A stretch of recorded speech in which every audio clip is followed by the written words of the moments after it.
సమయం మనము దేవుని లేఖనాలని చదువుకుందాము. దయచేసి యెహోషువ గ్రంథము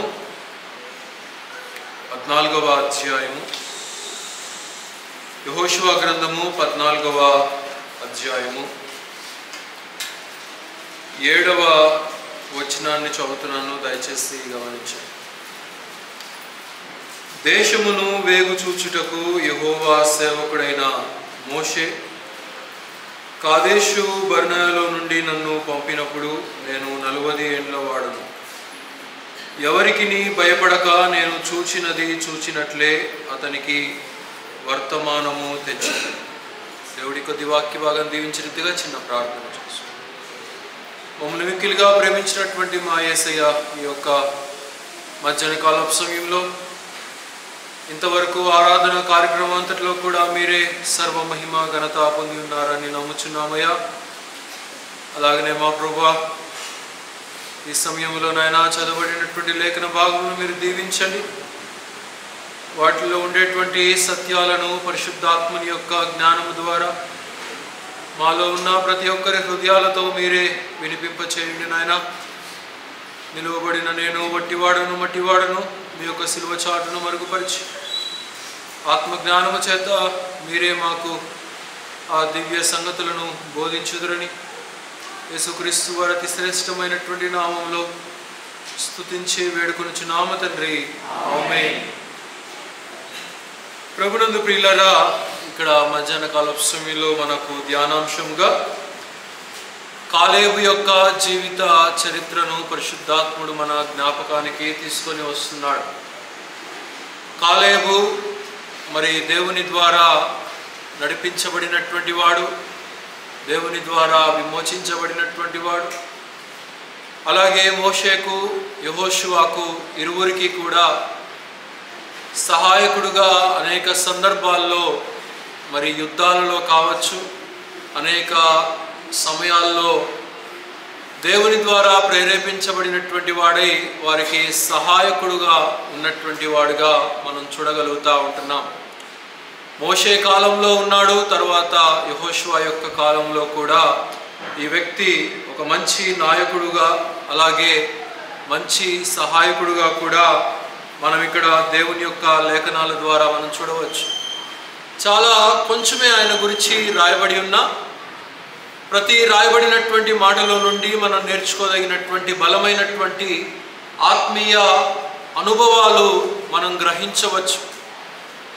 కనుక దేవుని యొక్క గ్రంథంలో లిఖించబడినటువంటివి ఏవైనా కానీ అవి చిన్న విషయాలు కావచ్చు, గొప్ప విషయాలు కావచ్చు, ఒక్క మాట అయినా కానీ ఆ ఒక్క మాటలో నుండి మనము జీవించడానికి, మన ఆత్మలు నడిపించబడటానికి అవి దేవుని ద్వారా రాయబడినటువంటి సత్యాలు కనుక మరి ఆ మాటలు మనల్ని ఉద్ధరిస్తాయని, ఆదరిస్తాయని, బాగుపరుస్తాయని, శక్తినిస్తాయని అనేది మనం నమ్మవలసినటువంటి బాధ్యత మన మీద ఉన్నది.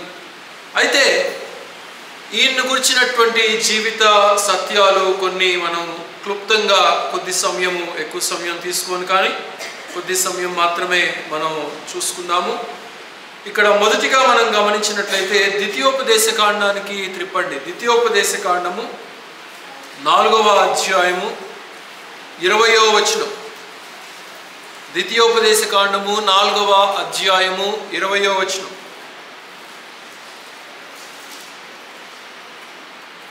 The book of Deuteronomy chapter 4 verse 20. యెహోవా మిమ్మును చేపట్టి నేడు ఉన్నట్లు మీరు తనకు స్వకీయ జనముగా ఉండుటకై ఐగుప్తు దేశములో నుండి ఆ ఇనుప కొలిమిలో నుండి మిమ్ములను తప్పించెను అని ఇక్కడ మనం చూస్తూ ఉంటున్నాం. ఇక్కడ విమోచించబడినటువంటి స్థితిని గురించి మాట్లాడుతూ ఉంటున్నాడు. అనగా ఇశ్రాయేలీయుల యొక్క అనుభవం. అలాగే మరి కాలేబు కూడా ఆ యొక్క ప్రాంతంలో నివసించినటువంటి వాడే కనుక 20 సంవత్సరాలు ఐగుప్తు యొక్క మరి బానిసత్వం క్రింద కాలేబు కూడా ఉన్నటువంటి వాడే, ఆ అనుభవంలో ఉన్నటువంటి వాడే. ఆ చెరలో ఉన్నటువంటి వాడే. అందుకే ఇనుప కొలిమి వంటి మరి పరిస్థితి అనేది అక్కడ రాస్తా ఉంటున్నాడు.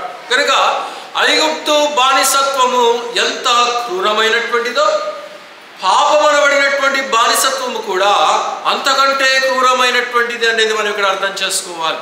అది ఇనుప కొలిమి అంటే కూడా అది ఒక మాట తక్కువే. ఇంకా లోతైనటువంటి అనుభవము ఏదైనా ఉంటే, ఇంకా లోతైనటువంటి పదజాలము ఏదైనా ఉన్నట్లయితే, పాపములో కూరుకుపోయినటువంటి వ్యక్తికి అలాంటి స్థితిలో ఉన్నటువంటి మనలను దేవుడు విమోచించినటువంటి క్రమాన్ని మనం ఇక్కడ చూడగలుగుతా ఉంటున్నాం. ఆ ప్రజలను గొర్రెపిల్ల రక్తము ద్వారా విమోచించాడు. ఎవరి గృహానికైతే, ఎవరి యొక్క గడపకైతే ఆ వధించబడినటువంటి గొర్రెపిల్ల రక్తము యొక్క ఆ రక్తము ఏ యొక్క గడపకైతే రాయబడిందో, మరి సంహారపు దూత, మరణపు దూత ఆ గృహానికి దరిచేరకుండా దాటిపోయింది. కనుక మరి మరణము వీరి దరి చేరలేదు అని అంటే, వీరు ఆ రక్తము ద్వారా, వధించబడినటువంటి గొర్రెపిల్ల రక్తము ద్వారా ఏ స్థితిలోనికి మారారు? విమోచించబడినటువంటి స్థితిలోనికి మారారు. బానిసత్వపు అనుభవం లేదు ఇక్కడ. ఇనుప కొలిమి అనబడినటువంటి అనుభవం లేదు ఇక్కడ. ఇప్పుడు విశాలత వచ్చింది, ఇప్పుడు ఫ్రీడమ్ వచ్చింది, ఇప్పుడు మరి అనుకూలమైనటువంటి పరిస్థితులు దేవుని రక్త ప్రభావం ద్వారా ఒక విశ్వాసికి అనుగ్రహించబడింది అనేది మనం ఇక్కడ అర్థం చేసుకోవాలి. అలాగైతే మన యొక్క స్థితిని కూడా మనం గమనిస్తే, మరి ఆ పాత అనుభవంలో నుండి దేవుడు తప్పించి తన రక్త ప్రభావము వలన మనల్ని శుద్ధీకరించినటువంటి అనుభవాన్ని మనం గుర్తించవచ్చు. మనల్ని విమోచించినటువంటి అనుభవాన్ని మనం గుర్తించవచ్చు. ప్రకటన గ్రంథం త్రిప్పండి. ప్రకటన గ్రంథము 13వ అధ్యాయము 8వ వచనం. ప్రకటన గ్రంథము 13వ అధ్యాయము 8వ వచనం. భూనివాసులందరూ అనగా వధింపబడి ఉన్న గొర్రెపిల్ల జీవగ్రంథమందు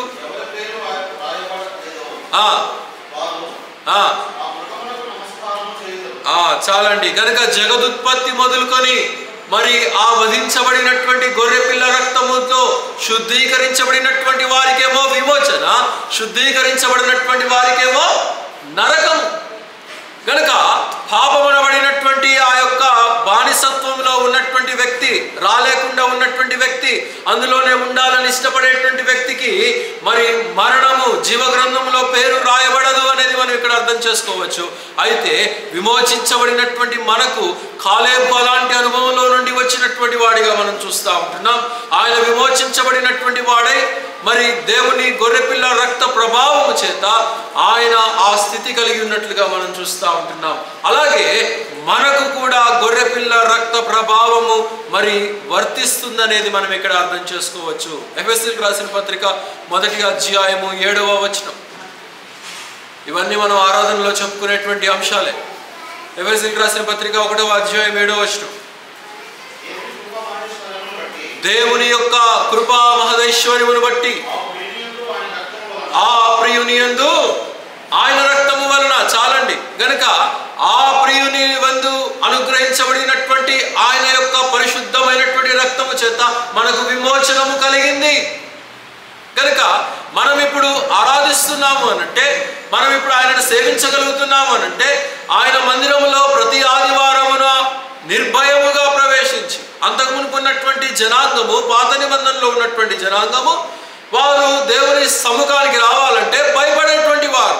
ఎందుకంటే వారి యొక్క మరి ఆ యొక్క తుచ్చమైనటువంటి మనస్తత్వము, ఆ జీవిత విధానము, ఆ యొక్క మనస్సాక్షి వారిని దేవుని దరిచేరనీయకుండా చేసేది.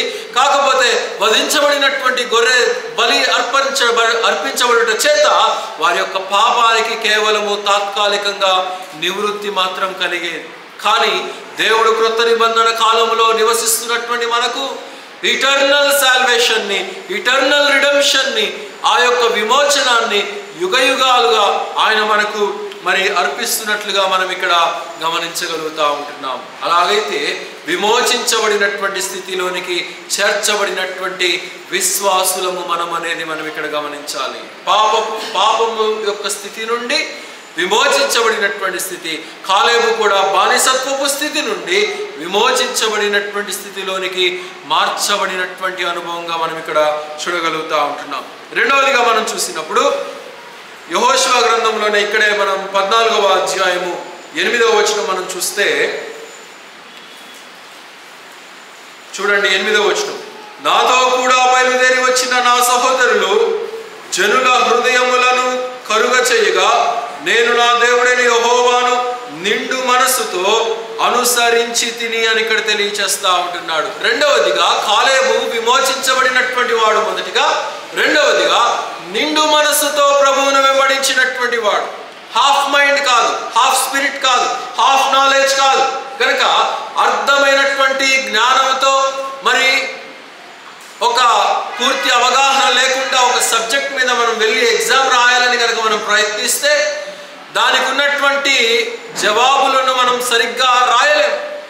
అలాగే దేవుని యొక్క నడిపింపు, దేవుని యొక్క విశ్వాసము, దేవుని యొక్క ప్రార్థన అనుభవము, మరి దేవునిలో మనకు ఆత్మీయంగా కలగవలసినటువంటివన్నీ కూడా దేవుడు మనకు ఇస్తాడని నమ్మాలి. అలాగే మనము నిండు మనసుతో వెంబడించవలసినటువంటి వారమై ఉంటున్నాం. అయితే కాలేబు నిండు మనసుతో వెంబడించాడు. ఆయన దేవుని మీద ఉన్నటువంటి ప్రేమ, మరి ఆయనకు దేవుని మీద ఉన్నటువంటి ఆశ, దేవునిని సేవించాలని, దేవునిని గణపరచాలని, తన జీవితం ద్వారా దేవుడు ఏ స్థితిలో నుండి తనను నడిపించాడో అనే విషయాలు జ్ఞాపకం ఉంచుకున్నటువంటి వాడే దేవునిని నిండు మనసుతో వెంబడించినటువంటి వాడు. అలాగే మోషే కూడా ఆయన గురించి ఏం చెప్తున్నాడు గమనించండి. ఇక్కడే 14వ అధ్యాయంలోనే 9వ వచనంలో మనం చూస్తే మోషే మాట్లాడుతూ అంటున్నాడు, ఆ దినమున మోషే ప్రమాణము చేసి నీవు నా దేవుడైన యెహోవాను నిండు మనసుతో అనుసరించితివి అని ఇక్కడ తెలియచేస్తా ఉంటున్నాడు. ఎవరి సాక్ష్యం ఇది? మోషే యొక్క సాక్ష్యం. కాలేబు చెప్తున్నాడు ఆ పై మాటల్లో, అంటే తన స్వంత సాక్ష్యాన్ని చెప్తున్నాడు. రెండవదిగా మోషే ఇతన్ని గురించినటువంటి సాక్ష్యము చెప్తున్నాడు. కనుక మనం వెంబడించేటువంటి వెంబడింపు, మనం జీవించేటువంటి విశ్వాస పరిమాణము, మనం చేసేటువంటి ప్రార్థన, మన ఆత్మీయత, మనల్ని మనం సాక్ష్యం మనం చెప్పుకోవాలి. అలాగే ఇతరులు చూసేటువంటి సహోదరులకు కనపరిచేదై ఉండాలి, వాళ్ళు దృష్టించగలిగేదై ఉండాలి. మోషే ఇక్కడ గుర్తించినటువంటి వాడిగా మనం చూస్తూ ఉంటున్నాం. దానికి కారణం ఏంటంటే కాలేబు యొక్క జీవితంలో ఎలాంటి తప్పిదములు లేనటువంటి జీవితాన్ని జీవించాడు. ఉదయం లేచింది మొదలుకొని రాత్రికాలం పడుకోబోయేంత వరకు కూడా దేవుని యొక్క విషయాలు ఎంత నమ్మకంగా ఉండాలో, ఎంత నమ్మకంగా వెంబడించాలో, ఎలాగ ప్రార్థన చేయాలో, ఎలాగ వాక్యాన్ని చదువుకోవాలో, ఎలాగ ఆయనను సేవించాలో, ప్రతిదీ కూడా నిండు మనసుతో వెంబడించినటువంటి వాడై ఉంటున్నాడు. అలాగ వెంబడించగలిగాడు కనుకనే ఇలాంటి సాక్ష్యాన్ని పొందుకున్నటువంటి వాడిగా మనం చూస్తూ ఉంటున్నాము. సంఖ్యాకాండంలో ఒక మాట అంటున్నాడు, త్రిపండి. సంఖ్యాకాండము 14వ అధ్యాయము 24వ వచనం. సంఖ్యాకాండము 14వ అధ్యాయము 24వ వచనం.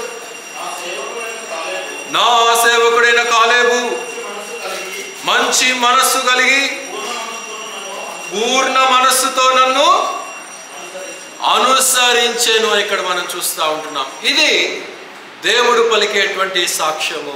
తన సొంత సాక్ష్యాన్ని మనం చూసాము, మోషే యొక్క సాక్ష్యాన్ని మనం చూసాము, దేవుని యొక్క సాక్ష్యము మనం ఇక్కడ చూస్తూ ఉంటున్నాం. కనుక దేవుని ద్వారా మెప్పు పొందగలిగినటువంటి వాడుగా కాలేబు ఉన్నట్లుగా మనం ఇక్కడ చూస్తూ ఉంటున్నాం.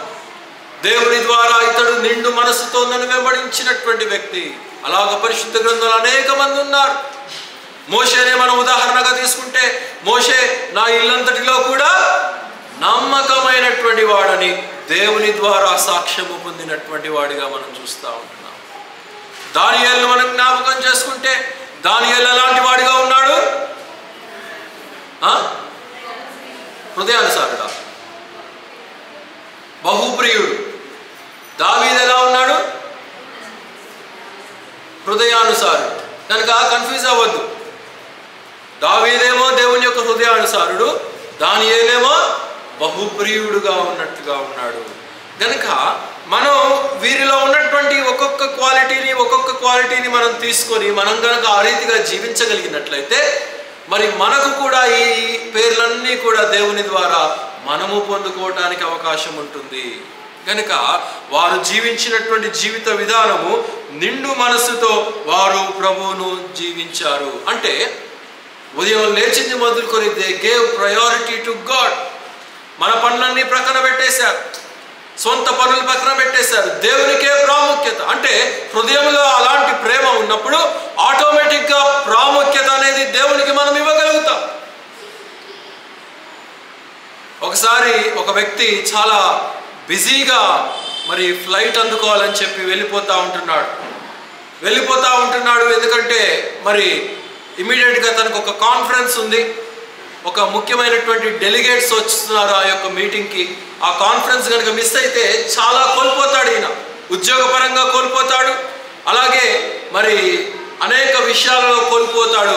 అందుకనే చాలా త్వరగా సిద్ధపడిపోయి ఎయిర్పోర్ట్కి పరిగెత్తుకుంటా వెళ్ళిపోతూ ఉంటున్నాడు. చెక్-ఇన్ అయిపోయిన తర్వాత ఇక మరి గేట్ పాస్ తీసుకొని వెళ్దాం అనుకునే టయానికి తనకి ఒక ఫోన్ కాల్ వచ్చింది. ఏంటి అనంటే తన కుమార్తెకు యాక్సిడెంట్ అయిందని, మరి రక్తము కారిపోతా ఉన్నదని చెప్పేసి తనకు ఒక ఫోన్ కాల్ వచ్చింది. ఇప్పుడు ఈ వ్యక్తి ఏం చేస్తాడు చెప్పండి? అటు చూస్తేనేమో చాలా ఇంపార్టెంట్, తన కెరియరే పోయేటువంటి మరి అవకాశం ఉంది. మరి ఇక్కడ చూస్తేనేమో మరి కన్న కూతురు ప్రమాదంలో ఉంది, ప్రాణాపాయ స్థితిలో ఉంది. ఎక్కడ వెళ్ళి ఉంటాడు చెప్పండి, మీరు గట్టిగా చెప్పండి. కుమార్తె దగ్గరికే వెళ్ళి ఉంటాడు. ఎందుకంటే ఆ తండ్రి ప్రేమ లాంటిది. తండ్రి ఏమని అనుకొని ఉంటాడు? పోతే పోయింది ఉద్యోగం, పోతే పోయారు, నా యొక్క మీటింగ్ పోతే పోయింది, క్యాన్సిల్ అయితే అయ్యింది, కానీ నా కన్న కూతురు కంటే మించినటువంటిది నాకు ఈ ప్రేమ, మరి అంతకంటే మించినటువంటి ప్రేమ నాకు దేని మీద లేదని చెప్పేసి ఆ తండ్రి అనుకొని ఫ్లైట్ క్యాన్సిల్ చేసేసుకొని వెళ్ళిపోయాడు కూతురు దగ్గరికి. కనుక ప్రాముఖ్యత ఇహలోక సంబంధమైనటువంటి మరి విషయాలు కాదు, కానీ రిలేటెడ్గా ఉన్నటువంటిగా మరి కన్న కూతురికి ఇచ్చాడు ఆ యొక్క వ్యక్తి ప్రాముఖ్యత. అలాగే మనము కూడా ఆత్మబంధము ద్వారా ఐక్యపరచబడినటువంటి ఆ యొక్క యేసు ప్రభువు వారు తన స్వరక్తాన్ని ఇచ్చి మనం ఆయనను ప్రేమించామని కాదు, కానీ ఆయనే మనలను ముందుగా ప్రేమించినటువంటి వాడై యోహాను మొదటి పత్రిక 4వ అధ్యాయంలో మాట అంటాడు. కనుక మనం ఏదో చేశామని కాదు, కానీ ఆయనే ముందుగా మనల్ని గుర్తించి, మనల్ని ఎన్నిక చేసి, మనల్ని స్వీకరించి, మనల్ని శుద్ధీకరించి, మనల్ని పవిత్రులుగా చేసి, మనల్ని ఆయన యొక్క సన్నిధానంలో నిలబెట్టి మనము ఆయనను సేవించాలని, ఆరాధించాలని, ఘనపరచాలని మన యొక్క జీవిత విధానంలో ముఖ్యమైనటువంటి ప్రాముఖ్యత దేవునికి ఇవ్వాలనేది దేవుని యొక్క ఇష్టమై ఉంటుంది. కనుక అందుకే మత్తయి సువార్త 6వ అధ్యాయంలో అంటాడు, మొదట నా నీతిని, నా రాజ్యమును వెదుకుడి, తదుపరి మీకు కావలసినవన్నీ కూడా ఏర్పాటు చేయబడతాయి. కనుక ఫస్ట్ అండ్ ఫార్మోస్ట్గా మన ప్రయారిటీ అనేది దేవుని మీద ఉండాలి, దేవుని సన్నిధి మీద ఉండాలి, దేవుని సహవాసం మీద ఉండాలి, ఆయనను ఆరాధించుట్లో ఉండాలి, ఆయన యొక్క బలలో పాలు పొందే దాంట్లో ఉండాలి, ప్రార్థనకు సమయాన్ని కేటాయించుకునే దానిలో ఉండాలి. అనేక సమయాలు దేవుడు మనకు కల్పిస్తూ ఉంటుండగా we need to urge to the priority which is given to God. కానీ మనం ఏం చేస్తామంటే మనము ఈ లోక స్థితులను మనం గమనించుకుంటా ఉండాలి, ఓకే, కానీ ఎంత మట్టుకో అంత మట్టుకే, కానీ మరి ప్రభువును మించినటువంటిదిగా అది మనకు ఉండకూడదు అనేది మనం ఇక్కడ గమనించాలి ప్రియులారా. అయితే ఈ యొక్క కాలేబు నిండు మనసుతో మరి వెంబడించినటువంటి వాడై దేవుని దగ్గర నుండి సాక్ష్యం పొందాడు, నాయకుడైనటువంటి మోషే దగ్గర నుండి సాక్ష్యం పొందాడు. మూడవ వచనాన్ని మనం చూస్తే 14వ అధ్యాయంలోని 7వ వచనం చూడండి. 14:7 దేశమును వేగు చూచుటకు యెహోవా సేవకుడైన మోషే కాదేషు బర్నేలో నుండి నన్ను పంపినప్పుడు నేను 40 ఏండ్ల వాడను, ఎవరికి భయపడక నేను చూచినట్టే అతనికి వర్తమానము తెచ్చి తిని. గనక వీరు ఒక సందర్భంలో చిక్కుకున్నారు ఇక్కడ ప్రజలందరూ కూడా. మరి ఆ యొక్క హాయి అనబడినటువంటి పట్టణాన్ని ఆక్రమించుకోవటానికి వారు వెళ్ళాలి. అయితే మరి 12 మంది వేగుల వారిని పంపించినప్పుడు ఆ యొక్క వేగుల వారు వెళ్ళి ఆ యొక్క దేశాన్ని సంచరించి చూసి వారికి ఉన్నటువంటి శత్రు దేశం యొక్క మరి పరిస్థితి ఏంటి, వారికి ఉన్నటువంటి బలం ఏంటి, వారికి ఉన్నటువంటి మరి యుద్ధోపకరణాలు ఏంటి, వారిని ఏ రీతిగా మనం స్టాటిస్టికల్గా మనం జయించగలము అనేది వారు ఒక ప్రణాళిక వేసుకోవటానికి వెళ్ళారు. చూసుకొని వచ్చిన తర్వాత వీరు ఇక్కడ చెప్తున్నటువంటి సమాచారం ఏంటంటే 10 మంది ఏమో నీరసించిపోయేటువంటి సమాధానం ఇచ్చారు. ఏమని సమాధానం ఇచ్చారు? వారిని మనం గెలవలేము, వారు బహుబలాఢ్యులు, వారు చాలా ఎత్తైనటువంటి వారు, చాలా బలము కలిగినటువంటి వారు, శక్తి కలిగినటువంటి వారు, మరి వారి దగ్గర ఉన్నటువంటి యుద్ధోపకరణాలు కూడా కత్తులు కానీ, ఈటలు కానీ, బల్లాలు కానీ, డాలులు కానీ అనేక రకాలైనటువంటి మరి వస్తువులు కలిగినటువంటి వారు. వారిని మనకున్నటువంటి ప్రజలతో మనం వారిని ఓడించటము అసాధ్యము అనేది 10 మంది చెప్పారు. అయితే 2 వారిలో కాలేబు చెప్తా ఉంటున్నాడు. ఏమంటున్నాడు ఇక్కడ చూడండి, నేను చూచినది చూచినట్టే అతనికి వర్తమానము తెచ్చి తిని. కనుక యథార్థమైనటువంటి జీవితము కలిగినటువంటి వాడు, అలాగే దేనికి భయపడినటువంటి వాడు కాలేబు. ఎందుకు అనంటే దేవునికి ప్రాముఖ్యత ఇచ్చేటువంటి వ్యక్తి కనుక, దేవునికి ప్రాధాన్యత ఇచ్చినటువంటి వ్యక్తి కనుక, దేవుని యొక్క విమోచనను అనేక సందర్భాల్లో రుచి చూసినటువంటి వ్యక్తి కనుక ఇప్పుడు ఈ సందర్భంలో కూడా ఎందుకు భయపడాలి అనే నిశ్చయత కలిగినటువంటి వాడు కాలేబు. కనుక మనం అనేక సందర్భాల్లో మరి ఈ లౌకికమైనటువంటి పరిస్థితులను బట్టి మరి భయపడిపోతూ ఉంటాం. కానీ భయపడవలసినటువంటి పని లేదు. కానీ దేవుడు ఉన్నాడనేటువంటి నిరీక్షణ మనలో ఉండాలి. దావీదే కనుక భయపడి ఉన్నట్లయితే దావీదు గొలియాతును జయించగలిగేటువంటి వాడు. చిన్నపిల్లవాడు, మహా అంటే ఇంత ఉంటాడేమో హైట్. గొలియాతేమో ఆజానుబాహుడు. అంతటి వ్యక్తిని చూసి ఇశ్రాయేలు మహా సైన్యము గడగడ వణికిపోతా ఉంటే, రాజైనటువంటి సౌలు వణికిపోతా ఉంటే, ఏం చేయాలో అర్థం కానటువంటి పరిస్థితుల మధ్య ఇదిగో ఈ పిల్లవాడు, నేను ఓడిస్తాను వాడిని, వాడెంతటి వాడు అని చెప్పేసి దావీదు ముందుకు అడుగు వేశాడు. దానికి కారణం ఏంటి? దావీదులో ఉన్నటువంటి దేవుని యొక్క బలం. అనేక సందర్భాల్లో దావీదు దేవుని ఎడల నమ్మిక ఉంచాడు. దేవుడు కూడా తన నమ్మకత్వాన్ని దావీదు పట్ల చూపించాడు. కనుక when we trust in God, even God shows his trustworthiness unto us. మన పట్ల కూడా తన యొక్క కృపను అత్యధికముగా కుమ్మరిస్తాడు. ఒక్క రాయి చేత వడిసెలతో తిప్పి పెట్టను కొట్టినట్లుగా అంతటి మహాబలాఢ్యుణ్ణి కొట్టగలిగాడు. కనుక ఈ యొక్క కాలేబు ఇక్కడ చెప్తున్నాడు ఏంటంటే చూచినది చూచినట్లే చెప్తున్నాడు. కనుక చూసినది చూసినట్లు మాట్లాడుతున్నాం మనం, లేకపోతే తెలియనటువంటివన్నీ మనం చెప్పుకుంటున్నామా అనేది మనం ఇక్కడ గమనించాలి. సామెతల గ్రంథంలో ఒక మాట ఉన్నాడు, త్రిపండి. సామెతల గ్రంథము 28వ అధ్యాయము 1వ వచనం. సామెతల గ్రంథము 28:1.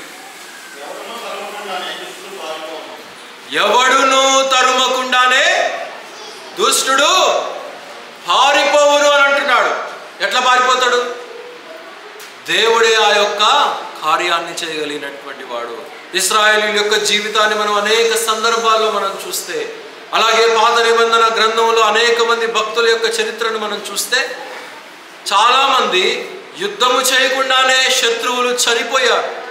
చాలామంది యుద్ధము చేయకుండానే పారిపోయారు.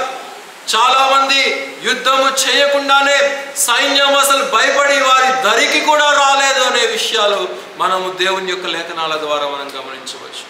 అయితే ఆనాడు ఉన్నటువంటి సాతానుడే ఈనాడు ఉన్నాడు, ఆనాడు ఉన్నటువంటి దేవుడే ఈనాడు కూడా ఉన్నాడనే నమ్మికను మనం కలిగి ఉండాలి.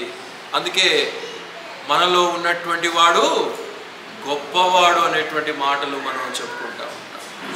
లోకంలో ఉన్న వారందరికంటే కూడా ఈయన శక్తి కలిగినటువంటి వాడు. ఎందుకంటే ఈయన జీవము కలిగినటువంటి దేవుడు. జీవము లేనటువంటి వాడు కాడు, నిర్జీవమైనటువంటి వాడు కాడు, మాట పలకలేనటువంటి వాడు కాడు, చెవికి వినబడనటువంటి వాడు కాడు. అందుకే 113వ కీర్తనలో మాట్లాడుతూ అక్కడ అంటాడు, వారికి ఉన్నటువంటి విగ్రహములన్నీ కూడా మరి చెవులుండి 115 అనుకుంటా, చెవులుండి వినలేవు, నోరుండి మాట్లాడలేవు, కనులుండి చూడలేవు, చేతులుండి కార్యాలు చేయలేవు. అందుకే గమనించండి, అనేక పండగలు చేస్తూ ఉంటారు బయట ఉన్నటువంటి అన్య జనాంగము. మరలా దాన్ని తీసుకుపోయి ఏం చేస్తారు? ఏ నీటిలోనో ఉంచేస్తూ ఉంటారు. కానీ మనమైతే ఏ విగ్రహము లేదు మనకి. మనలోనే నివసించేటువంటి ఆత్మరూపిగా ఉండేటువంటి మన ప్రభువు మన జీవితాలను నడిపిస్తాడనేటువంటి ఏకైక నమ్మకము, విశ్వాసము, నిరీక్షణతో మనం ముందుకు కొనసాగుతూ ఉంటున్నాం. అలాంటి భయము లేనటువంటి తత్వము దేవుడి యొక్క విశ్వాసికి మాత్రమే కనుపరచబడింది. కాలేబు అలాంటి వ్యక్తిగా ఇక్కడ మనం చూస్తూ ఉంటున్నాం. ఎవడు కూడా తరుమకుండానే శత్రువు పారిపోతాడనే విషయాన్ని మనం ఇక్కడ గమనించాలి. అలాగే సంఖ్యాకాండం త్రిప్పండి 13వ అధ్యాయం 30వ వచనం. సంఖ్యాకాండము 13వ అధ్యాయము 30వ వచనం. కాలేబు నిమ్మలపరిచి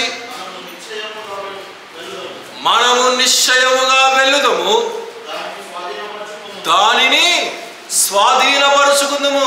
కనుక 4వదిగా ఇతడు పురికొల్పేటువంటి మాటలు మాట్లాడినటువంటి వ్యక్తిగా మనం చూస్తూ ఉంటున్నాం. కనుక మొదటిగా విమోచించబడినటువంటి వాడు, రెండవదిగా మనం చూసినప్పుడు నిండు మనసుతో ప్రభువుని వెంబడించినటువంటి వాడు, మూడవదిగా ఏ ఒక్క లౌకికమైనటువంటి వాటికి భయపడనటువంటి వాడిగా మనం చూస్తూ ఉంటున్నాం. నాలుగవది ఇక్కడ మనం చూసినప్పుడు మరి పురికొల్పినటువంటి వాడిగా మనం చూస్తూ ఉంటున్నాం. నిరుత్సాహపరచలేదు. He did not distress the people who are amongst him.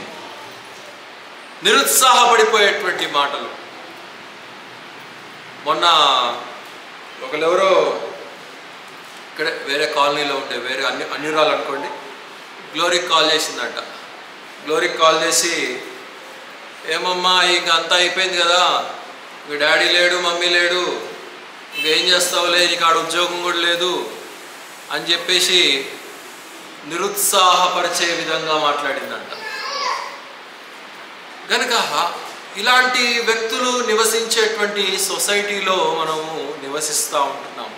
కానీ కాలేబలాగా చేసినటువంటి వాడు కాడు. ఏమంటున్నాడు? ఆ పట్టణాన్ని మనం సాధించగలం, దీనిని మనం చెయ్యగలం అని చెప్పి నమ్మాడు. కొన్నిసార్లు ప్రభు విశ్వాసి నోటలో నుండి వచ్చేటువంటి మాటలను దేవుడు ఆమేనని చెప్పి పలుకుతాడు. మన నుండి మంచి వచ్చినప్పుడు దేవుడు ఆమేనని అన్నాడు అనుకోండి, ఓకే పర్లేదు. మనకి మనమే నిరుత్సాహపరుచుకున్నప్పుడు దేవుడు ఆమేన్ అన్నాడు అనుకోండి, అప్పుడు ఏమైంది? అర్థమైందా? కనుక మనకి మనం దిగజార్చుకోకూడదు, కానీ మనకి మనము దేవుని చేత బలపరచబడాలి. ఎందుకంటే మన శక్తి కానీ, మన యుక్తి కానీ, మన ఆలోచన కానీ, మన చదువు కానీ, మన తెలివితేటలు కానీ ఇవేవి కూడా పనిచేయకపోయినను దేవుని యొక్క ఒక్క ఆలోచన మన పట్ల నెరవేర్చబడగలిగినట్లయితే, ఇవన్నీ లేకపోయినా కానీ సమస్తాన్ని మనం దేవునిని బట్టి సాధించుకోగలం. కాలేబది నమ్మాడు, ఆయన నమ్మాడు, ప్రజలను నమ్మింపచేశాడు. మోషేకు ప్రజలకు తెలియచేస్తా ఉన్నాడు. ఆయనే ఆల్రెడీ 40 సంవత్సరాలు ప్రజలను నడిపించినటువంటి వాడు. అయితే అలాంటి ఆయన దగ్గరకు వచ్చి కాలేబు ఏం చెప్తున్నాడంటే, దీనిని మనం చెయ్యగలము అని చెప్పి నమ్ముతా ఉన్నాడు. మోషే చెప్పాలి కాలేబుకి, కానీ కాలేబు వచ్చి మోషేకు చెప్తున్నాడు, దీనిని మనం చేయగలము అని చెప్పేసి చెప్తా ఉన్నాడు. ఎంతటి విశ్వాస పరిమాణము తన విధానంలో, తన ఆత్మీయతలో ఉన్నదో మనం ఇక్కడ గమనించవచ్చు ప్రియులారా. సంఖ్యాకాండంలోనే 14వ అధ్యాయము 37వ వచనం తిప్పండి. సంఖ్యాకాండము 14వ అధ్యాయము 37వ వచనం. చెడ్డ సమాచారము చెప్పిన మనుషులు, చెడ్డ సమాచారం పెట్టినటువంటి వారికి ఏమైందంట? వారికి రావాల్సినటువంటి తీర్పు వచ్చింది. కనుక మనము ఎంకరేజ్ చేసేటువంటి మాటలు మనం పలకాలి. ఒక వ్యక్తి ఒకవేళ ఏదైనా సబ్జెక్ట్లో పోతే పర్లేదులే అమ్మ మరి ఒకసారి రాసుకుందు, పర్లేదులే బాబు మరి ఒక టర్మ్లో నువ్వు రాసుకుందు అని చెప్పాలి. ఇంకేముంది అయిపోయిందిలే ఇక మొత్తం మూసుకొని నువ్వు ఇంట్లో కూర్చో అని చెప్పామనుకోండి, ఎట్లా ఉంటుంది? అలా ఎప్పుడు ఎవరితో కూడా మనం ప్రవర్తించకూడదు పిల్లలు. ముఖ్యంగా రక్షించబడినటువంటి విశ్వాసిగా అస్సలే మాట్లాడకూడదు. మన నోట నుండి దైవికమైనటువంటి మాటలు రావాలి, మన నోట నుండి జీవము కలిగినటువంటి మాటలు రావాలి, మన నోట నుండి దేవుడు పలకమని చెప్పినటువంటి మాటలు మనలో నుండి రావాలి. ఈ వాక్యం రోజు చదివితే ఈ మాటలు వస్తాయి. దీన్ని మొత్తం తట్టబుట్ట సర్దేసి అలా షెల్ఫ్లో వారమంతా పెట్టేసి వస్తే మన నోట నుండి ఆత్మీయమైనటువంటి మాటలు రావు, ఎంకరేజ్ చేసేటువంటి మాటలు రావు అనేది మనం గమనించాలి. లాస్ట్లో 5వది మనం గమనించుకుందాం. యెహోషువ గ్రంథం 14:10 త్రిప్పండి. యెహోషువ గ్రంథము 14వ అధ్యాయము 10వ వచనం చదవండి. యెహోవా చెప్పినట్లు యెహోవా మోషేకు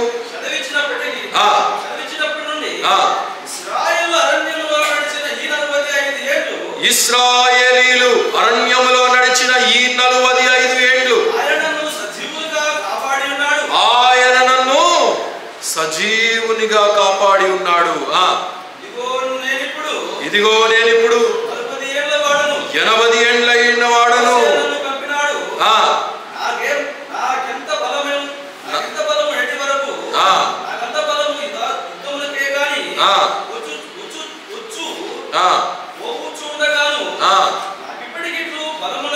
బలము ఉన్నది. మోషే నన్ను పంపిన నాట నుండి ఈ యొక్క 45 ఏండ్ల ఆ యొక్క అనుభవాన్ని గురించి కాలేబు మాట్లాడుతూ ఏమంటున్నాడు? నేను మొదటిగా ఏ అనుభవంలో నుండి వచ్చానో అదే బలము ఇంతటి 80 ఏండ్లు ఇప్పుడు నాకు. 80 ఏండ్లు, 80 ఏళ్ళకి అంత బలం ఉంటుందా? యుద్ధం చేయగలిగినటువంటి బలం ఉంటుందా? కనుక ఇక్కడ కాలేబు యొక్క అనుభవాన్ని కనుక మనం చూస్తే అరణ్యంలో నడిచిన ఈ 45 ఏండ్లు ఆయన నన్ను సజీవునిగా కాపాడి ఉన్నాడు. గతాన్ని జ్ఞాపకం చేసుకుంటున్నాడు కాలేబు. He did not forget the past. He did not forget the miracles which God has done. ఆయన దేవుని పక్షాన నిలబడినటువంటి వాడై ఉన్నాడు కనుక దేవుడు కూడా ఆయన పక్షాన నిలబడినటువంటి వాడై ఇతడిని నిలిపినట్లుగా మనం చూస్తూ ఉంటున్నాం. కనుక సజీవునిగా నన్ను నిలిపినటువంటి వాడు. అరణ్యంలో, అరణ్యం అంటే మన యొక్క జీవిత రంగం, మనం జీవించే యొక్క జీవిత విధానం. అరణ్యము వంటి జీవిత యాత్రను మనం ఈ లోకంలో కొనసాగిస్తూ ఉంటుండగా దేవుడు తన నమ్మకత్వం చేత మనల్ని బలపరిచి బలహీనతలో, బలములో, అనేక సమయాలలో దేవుడు మనల్ని బలపరిచేటువంటి వాడుగా ఉంటున్నాడు. అయితే ఈ వ్యక్తిని కూడా మనం ఇక్కడ చూస్తే నేనిప్పుడు 80 ఏండ్ల వాడును, మోషే నన్ను పంపిన నాడు నాకెంత బలం ఉన్నదో నేటి వరకును నాకు అంతే బలము ఉన్నది అని అంటా ఉంటున్నాడు. ఏ యుద్ధం చేయడానికైనా నేను ఇంకా సిద్ధమని చెప్తా ఉంటున్నాడు. కనుక ఎంతటి చక్కటి మాటలు ఇక్కడ పలుకుతా ఉంటున్నాడు. అందుకే పౌలు కూడా అంటాడు కదా, when I am week I am strong అని చెప్పి పలుకుతా ఉంటాడు.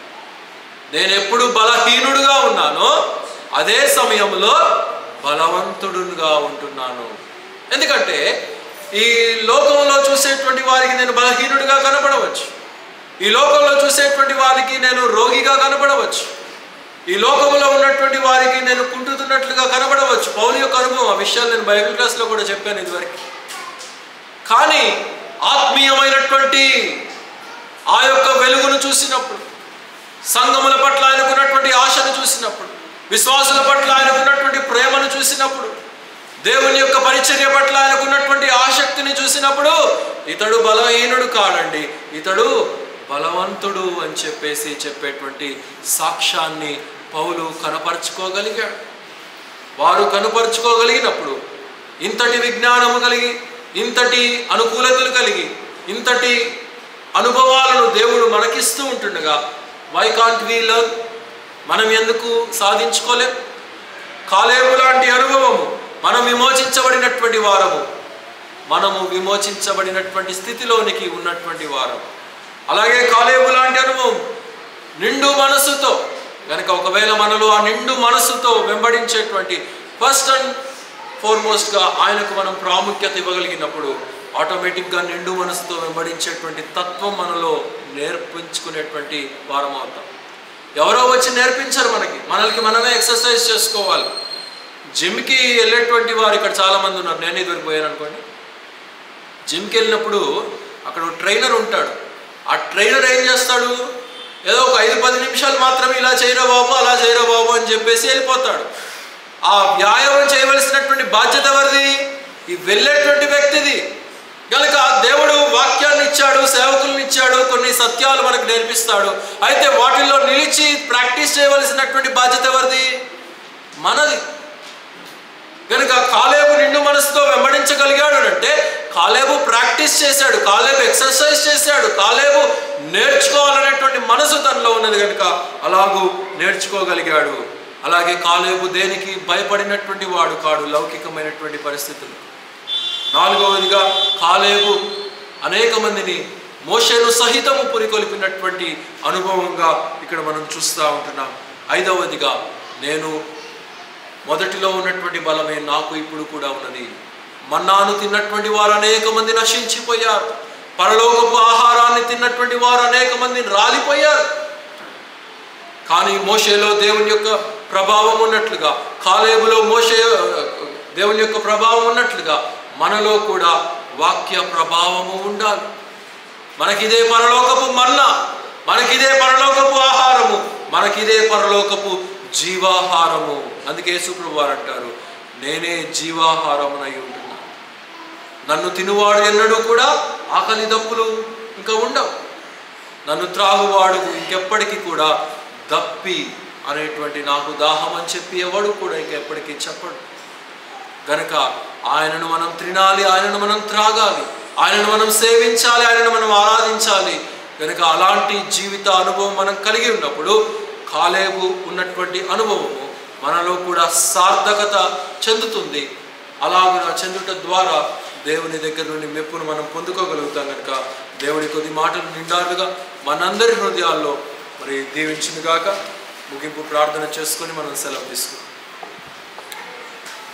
పరిశుద్ధుడైన మా యేసయ్య, ఈ యొక్క మధ్యాహ్న కాలపు సమయంలో ఇంతవరకు మీరు చూపినటువంటి మీ యొక్క కృపను బట్టి ఎంతగానో స్తుతించుచూ ఉంటుంది.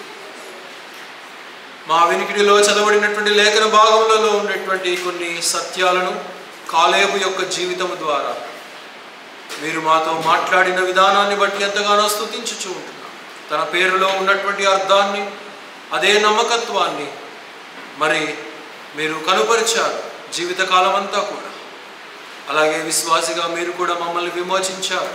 పాపమనబడినటువంటి బానిసత్వంలో నుండి మీరు మమ్మల్ని వెలుపలికి పిలిచారు. మీ యొక్క బలము చేత, మీ యొక్క శక్తి చేత, మీ యొక్క ధైర్యము చేత, మీ యొక్క వాత్సల్యత చేత, మీరు మాకు నడిపించే విధానము చేత మేము బలపరచబడి అనేక మందిని బలపరచవలసినటువంటి బాధ్యత మా మీద ఉన్నది. కనుక కాలేబులో ఉన్నటువంటి ఆ యొక్క సుగుణాలను మేము మర్చిపోక వాటిని మా జీవితంలో కూడా మేము అప్లై చేసుకొని, ఎక్సర్సైజ్ చేసుకొని అన్వయించుకునేటువంటి జ్ఞానమును మాకు అనుగ్రహించమని ప్రార్థన చేయుచూ ఉంటున్నాం. చేరివచ్చినటువంటి ప్రియ సంఘాన్ని నిండారుగా దీవించండి. ప్రతి కుటుంబాన్ని ఆశీర్వదించమని ప్రార్థన చేయుచుంటున్నాం. సాతానుడు వేసేటువంటి ఉచ్చులు, చిక్కులు, సమస్యలు అనేకమైనటువంటి ఉండవచ్చు. అయితే వాటన్నిటి నుండి కూడా తప్పించగలిగినటువంటి వాడవు నీవు మాత్రమే. అలనాడు దావీదు ఏ రీతిగా అయితే ఒంటరిగా నిలబడ్డాడో, ఈనాడు మా పక్షాన ఉన్నటువంటి నీవు మమ్మల్ని ధైర్యపరిచి ముందుకు నడిపించేవాడవుగా నీవు ఉన్నావు. కనుక ఈ లోకపు సమస్యలన్నీ కూడా మేము ఛేదించుకొని సాధించుకునేటువంటి జ్ఞానమును మాకు దయచేయమని ప్రార్థన చేయొచ్చు. అలాగనే ఈ వారంలో ప్రకటించబడినటువంటి సంఘ కార్యక్రమాలన్నింటినీ కూడా నిండారుగా దీవించండి, చక్కగా జరిగించండి.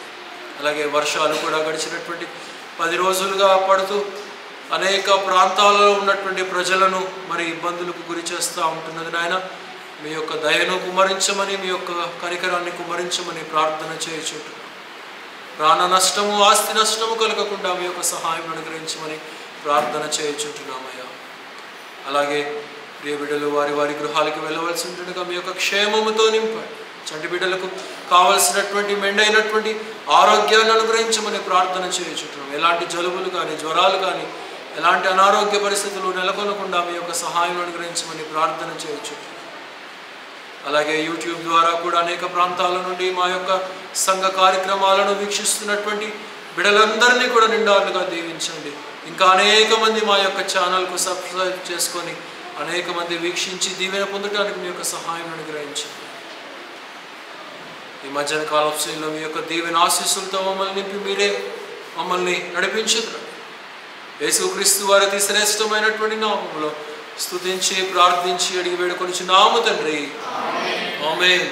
మన తండ్రి అయినటువంటి దేవుని యొక్క ప్రేమయు, మన ప్రభువును మన రక్షకుడైనటువంటి యేసుక్రీస్తు వారి యొక్క కృపయు, పరిశుద్ధాత్మని యొక్క అన్యోన్య సహవాసము సర్వలోకంలో ఉన్నటువంటి పరిశుద్ధులందరితో పాటు మనకును సదాకాలం తోడి నడిపించునుగాక.